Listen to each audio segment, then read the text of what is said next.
David नाम का एक व्यक्ति उस चर्च का फादर था।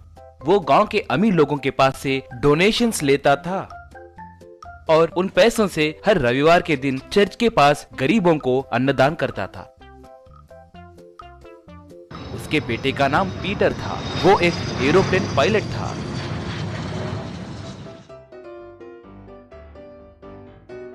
एक बार क्रिसमस के छुट्टियों में वो अपने घर आया।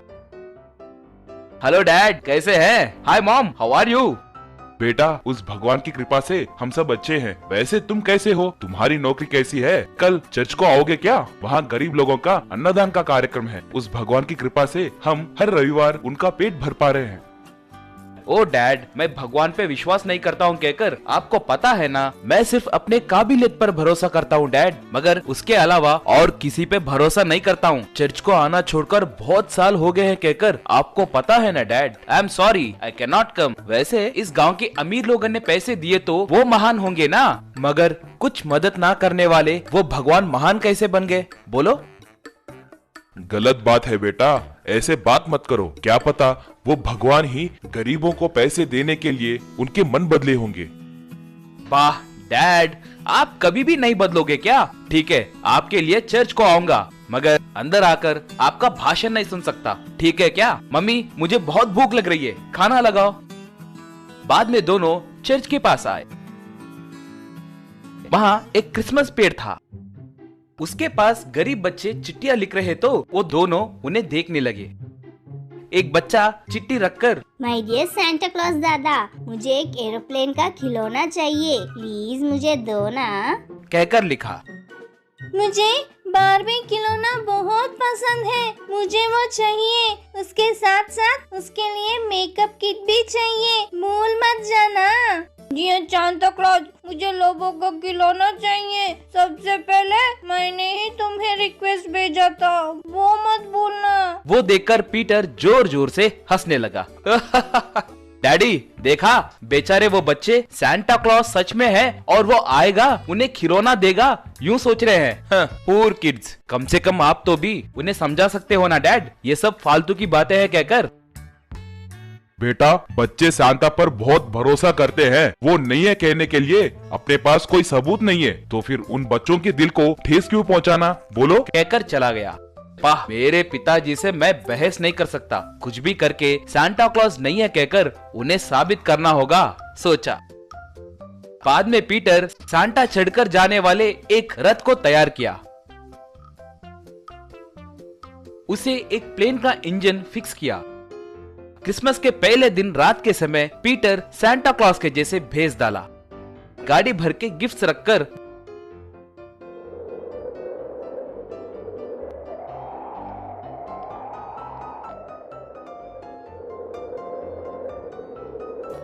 वो ऐसे हवा में उड़ने लगा तो बच्चे और बूढ़े सब आश्चर्य होकर उसे देखने लगे।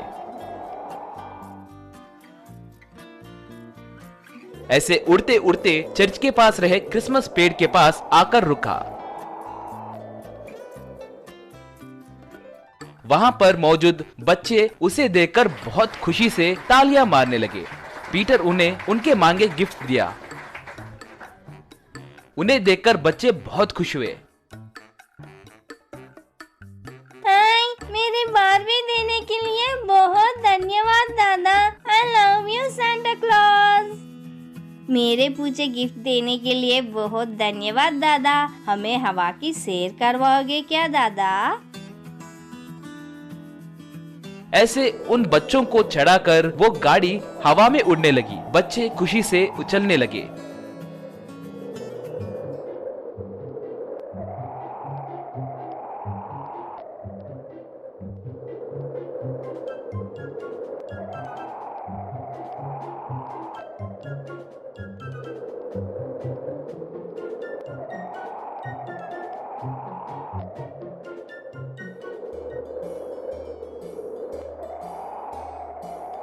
पीटर पैसे निकालकर नीचे फेंकने लगा। नीचे गरीब लोग उन पैसों को उठाने लगे। गांव वालों, इन पैसों से आप लोग त्योहार अच्छे से मनाइए, मैरी क्रिसमस कहकर पुकारा। बच्चों को चर्च के पास छोड़कर वो रथ फिर से उड़ने लगी।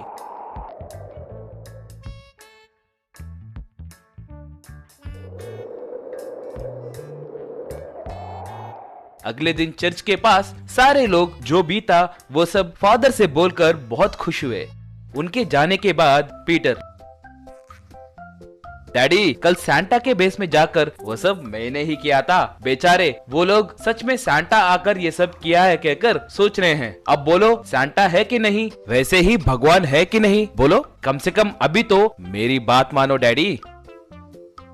बेटा भगवान कहीं और नहीं रहते, वो इंसानियत में रहते हैं। तुमने कभी भी इतने पैसे खर्च करके गरीब लोगों की मदद नहीं की थी ना, तुम्हें कभी भी कम से कम अच्छा काम करने का ख्याल तक नहीं आया था ना, मगर अब तूने वो सब किया ना, तुम्हारे वजह से गरीब लोगों के लिए अच्छा हुआ। क्या पता वो भगवान ही तुम्हें ऐसे सोचने के लिए मजबूर करके तुमसे अच्छे काम करवाए होंगे।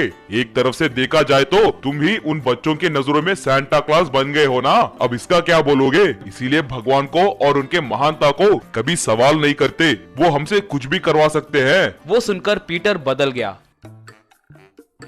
और तब से हर साल सैंटा क्लॉज के भेस में आकर बच्चों को खुश करने लगा।